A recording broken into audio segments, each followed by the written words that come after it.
पिछला वीडियो में हमने ये पता लगाया था कि एक करंट कैरिंग कंडक्टर के चारों तरफ जो मैग्नेटिक फील्ड बनता है उसका डायरेक्शन कैसा होता है। इस डायरेक्शन को हम पता लगाते हैं Maxwell's right hand grip rule या थंब रूल से। इस वीडियो में हम ये पता लगाएंगे कि एक करंट कैरिंग कंडक्टर के चारों तरफ जो मैग्नेटिक फील्ड बनता है उस रीजन में किसी एक खास पॉइंट में मैग्नेटिक फील्ड का मैग्नीट्यूड कितना होगा। सो इसके लिए हम कंसीडर करते हैं आर्बिट्रेरीली चोजन एक करंट कैरिंग वायर। इस वायर से करंट का फ्लो हो रहा है I और एक सर्टेन पॉइंट में, ये पॉइंट मान लेते हैं यहां पर है और वो पॉइंट है P। इस पॉइंट में जो मैग्नेटिक फील्ड बनेगा उसका मैग्नीट्यूड हम पता करेंगे। तो सबसे पहले देख ले इसका डायरेक्शन क्या होगा मैग्नेटिक फील्ड का। सो अगर हम यहां अप्लाई करते हैं Maxwell's right hand grip rule तो हमें पता चलेगा कि ये जो मैग्नेटिक फील्ड यहां बनेगा वो होगा नॉर्मली इनवर्ड। इस पूरे वायर के कारण इस P पॉइंट पे जो मैग्नेटिक फील्ड बनेगा उसका मैग्नीट्यूड हम डायरेक्टली नहीं पता लगा सकते हैं। रीजन बीइंग कि यहां पर देखिए, अगर हम एक छोटा सा एलिमेंट कंसीडर करते हैं इस रीजन में, तो इस छोटे से एलिमेंट के कारण इस P पॉइंट पे जो मैग्नेटिक फील्ड बनेगा किसी दूसरे एलिमेंट के कारण P पॉइंट में बने मैग्नेटिक फील्ड का जो मैग्नीट्यूड होगा उन दोनों में डिफरेंस होगा। क्यों? क्योंकि देखिए ये एलिमेंट P पॉइंट के साथ जो डिस्टेंस बना रहा है ये दूसरा एलिमेंट सेम डिस्टेंस में नहीं होगा। तो ये डिस्टेंस चेंज हो जाएगा और जो मैग्नेटिक फील्ड होगा दोनों एलिमेंट के कारण वो अलग अलग होगा। पर एक एलिमेंट्री लेंथ के लिए, एक बहुत ही छोटा लेंथ के लिए बने हुए मैग्नेटिक फील्ड P पॉइंट पे, इसे हम पता लगा सकते हैं। ऐसा क्यों? क्योंकि देखिए इस एलिमेंट के दोनों एक्सट्रीम जो है वो P पॉइंट से जो डिस्टेंस बना रहा है इन दोनों डिस्टेंस में इतना कम अंतर होगा कि हम इसे कांस्टेंट मान सकते हैं। सो अब हम पता लगाएंगे कि एक एलिमेंट्री लेंथ के कारण, जिसे हम करंट एलिमेंट भी कह सकते हैं, P पॉइंट पे जो मैग्नेटिक फील्ड होगा वो कितना होगा। तो ये एलिमेंट्री लेंथ है dl। हम मान रहे हैं वो मैग्नेटिक फील्ड का जो इंटेंसिटी है वो है dB। तो एज वेक्टर यहां जो मैग्नेटिक फील्ड बन रहा है ये है dB, किसके कारण? dl लेंथ के कारण। अब देखते हैं, हम इंट्यूटिवली ये पता लगाएंगे कि ये जो मैग्नेटिक फील्ड है dB ये किस पे डिपेंडेंट होगा। तो यहां सबसे पहले देखें कि अगर मैं यहां करंट को बढ़ा देता हूं, अगर ज्यादा करंट फ्लो करे इस वायर से, तो ये जो मैग्नेटिक फील्ड है ये मैग्नेटिक फील्ड इसका मैग्नीट्यूड बढ़ जाएगा। क्यों? क्योंकि ज्यादा करंट का मतलब है ज्यादा चार्जेस का फ्लो, और ज्यादा चार्जेस का फ्लो का मतलब कि P पॉइंट में ये ज्यादा असर डालेगा। तो हम कह सकते हैं कि ये जो छोटा सा मैग्नेटिक फील्ड क्रिएट हो रहा है एलिमेंट्री लेंथ dl के कारण, ये प्रोपोर्शनल होगा, इसका मैग्नीट्यूड प्रोपोर्शनल होगा करंट पे। अब देखिए ये जो कंसीडर्ड एलिमेंट्री लेंथ था, ये जो हमने छोटा सा एलिमेंट कंसीडर किया था, इसका लेंथ को अगर हम बढ़ा दें, मान ले इसी के पास हमने एक दूसरा एलिमेंट लिया जिसका लेंथ इस एलिमेंट के लेंथ से ज्यादा है, तो ये ज्यादा लेंथ वाला एलिमेंट अगर इसका डिस्टेंस पिछले एलिमेंट के डिस्टेंस के बराबर हो, तो ये ज्यादा लेंथ वाला एलिमेंट इस P पॉइंट पे ज्यादा मैग्नेटिक फील्ड क्रिएट करेगा। क्यों? क्योंकि करंट तो दोनों में सेम है, इसमें कोई डाउट नहीं है, दोनों एलिमेंट से करंट का फ्लो सेम है, लेकिन ज्यादा लेंथ का मतलब होगा ज्यादा चार्जेस का मूवमेंट। और ज्यादा चार्जेस अगर मूव करे, नंबर ऑफ चार्जेस अगर ज्यादा मूव करे, तो वो जो मैग्नेटिक फील्ड बनाएगा किसी एक सर्टेन पॉइंट में वो ज्यादा होगा। तो यहां हम कह सकते हैं कि ये जो मैग्नेटिक फील्ड बन रहा है इसका मैग्नीट्यूड ये प्रोपोर्शनल होगा dl पे। अब अगर इस एलिमेंट्री लेंथ dl को हम P पॉइंट से जोड़ दे, या फिर कहें हम P पॉइंट का डिस्प्लेसमेंट dl के रेस्पेक्ट में पता करें, और जो कि है r, तो ये r इस dl के साथ जो एंगल बना रहा है ये अगर है थीटा, तो एक्सपेरिमेंटली ये पाया गया कि ये जो मैग्नेटिक फील्ड है, ये मैग्नेटिक फील्ड प्रोपोर्शनल होता है साइन ऑफ थीटा के। और जैसे कि इलेक्ट्रिक फील्ड और gravitational field inverse square rule follow करता है, ये मैग्नेटिक फील्ड भी इनवर्स स्क्वायर रूल फॉलो करता है और ये प्रोपोर्शनल होता है 1/r स्क्वायर्ड पे। या फिर हम कह सकते हैं कि ये मैग्नेटिक फील्ड इनवर्सली प्रोपोर्शनल होता है स्क्वायर ऑफ द डिस्टेंस पे। और ये कौन सा डिस्टेंस है? ये है एलिमेंट्री लेंथ dl और पॉइंट P के बीच का डिस्टेंस।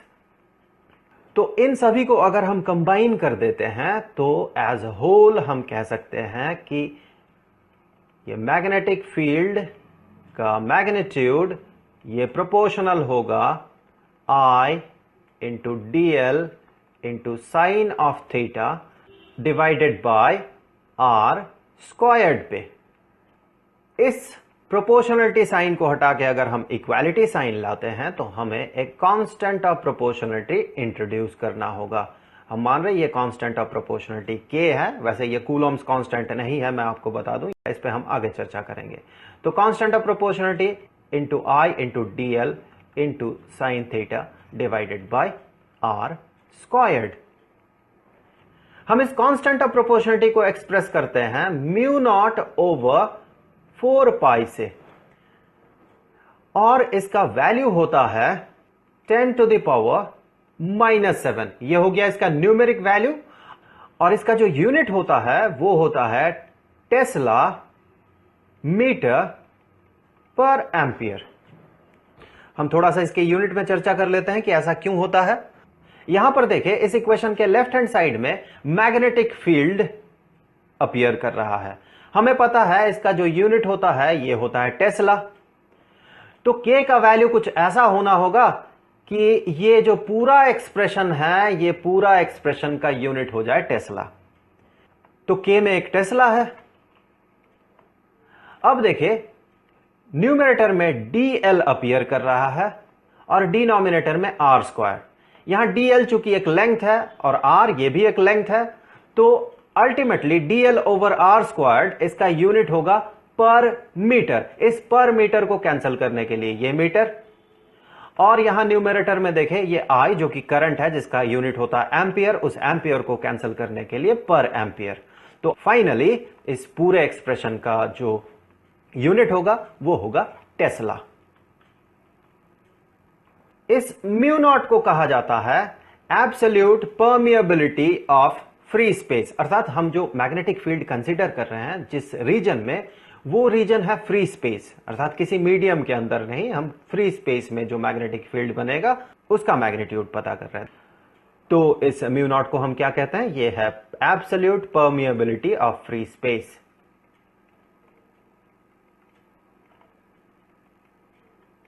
सो पी पॉइंट पे बने मैग्नेटिक फील्ड dl लेंथ के कारण इसे हम एक्सप्रेस कर सकते हैं कुछ इस तरह से कि एक छोटा सा मैग्नेटिक फील्ड dB, ये होगा, इसका मैग्नीट्यूड होगा mu naught over 4 pi into I into dl into sine of theta divided bye r squared. और इसी को कहा जाता है बायोट सेवर्ट्स लॉ। अब देखिए, ये जो मैग्नेटिक फील्ड है, ये मैग्नेटिक फील्ड एक वेक्टर क्वांटिटी है, पर हमने इस मैग्नेटिक फील्ड को जिस एक्सप्रेशन से एक्सप्रेस किया है, ये एक्सप्रेशन सिर्फ उस मैग्नेटिक फील्ड का मैग्नीट्यूड बता रहा है, अर्थात ये स्केलर फॉर्म है बायोट सेवर्ट लॉ का। तो चूंकि मैग्नेटिक फील्ड एक वेक्टर क्वांटिटी है, तो हमें इस एक्सप्रेशन को कुछ इस तरह से बनाना है ताकि ये इस मैग्नेटिक फील्ड का डायरेक्शन भी बता पाए।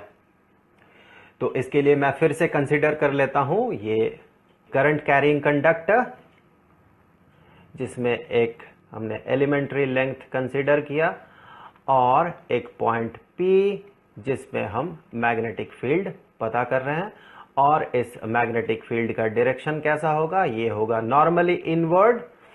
सो ये मैग्नेटिक फील्ड dB, इसका जो डायरेक्शन होगा ये होगा नॉर्मली इनवर्ड।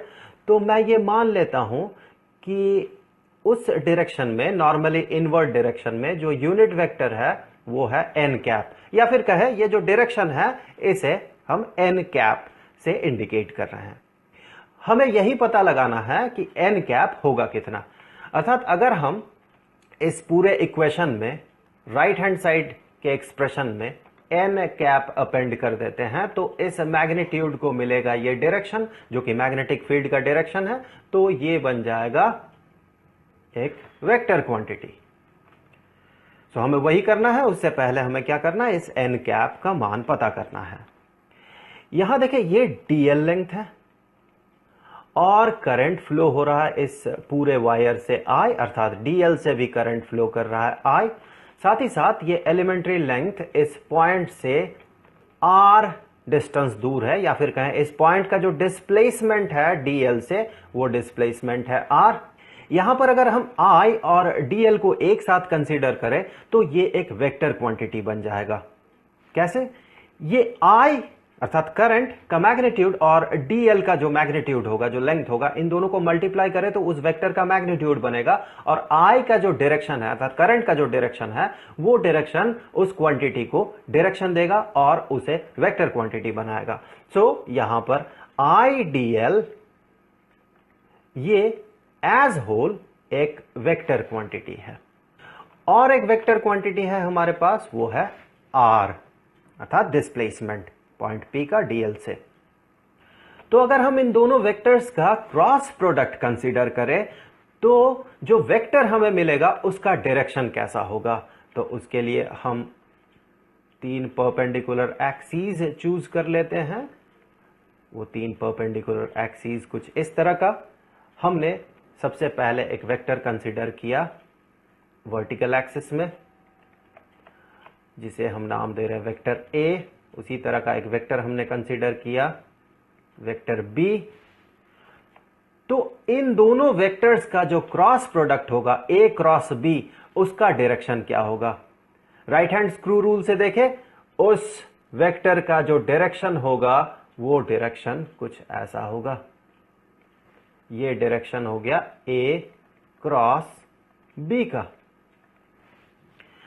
अर्थात यहां हम कह सकते हैं ये जो n कैप है अर्थात dB का जो डायरेक्शन है, ये जो मैग्नेटिक फील्ड बन रहा है उसका जो डायरेक्शन है, वो डायरेक्शन हम पता लगा सकते हैं IDL और R के क्रॉस प्रोडक्ट से।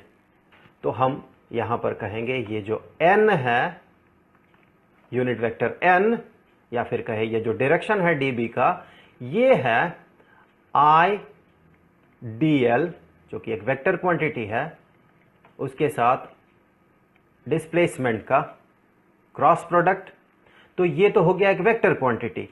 इस वेक्टर क्वांटिटी से अगर आप इस वेक्टर क्वांटिटी का मैग्नीट्यूड को हटा ले तो आपको मिलेगा डायरेक्शन। तो इसके मैग्नीट्यूड को मैं डिवाइड कर देता हूं। सो I dl क्रॉस R, इसका जो मैग्नीट्यूड है, ये मैग्नीट्यूड को मैंने इस वेक्टर से डिवाइड कर दिया। अब देखिए इसे अगर आप इवैल्यूएट करें डिनोमिनेटर को तो आपको क्या मिलेगा। इसे जैसे ही हम इवैल्यूएट करेंगे तो हमें मिलेगा, देखिए ये न्यूमरेटर में I dl और R का क्रॉस प्रोडक्ट, और डिनोमिनेटर में हमें मिलेगा। उससे पहले देख ले हम A क्रॉस B का मैग्नीट्यूड को किस तरह से एक्सप्रेस करते हैं। A क्रॉस B का मैग्नीट्यूड को हम कहते हैं ये है A का मैग्नीट्यूड गुना B का मैग्नीट्यूड गुना उन दोनों वेक्टर्स के बीच अगर थीटा एंगल बन रहा है, ये एंगल अगर थीटा है तो हम मल्टीप्लाई करते हैं साइन ऑफ थीटा।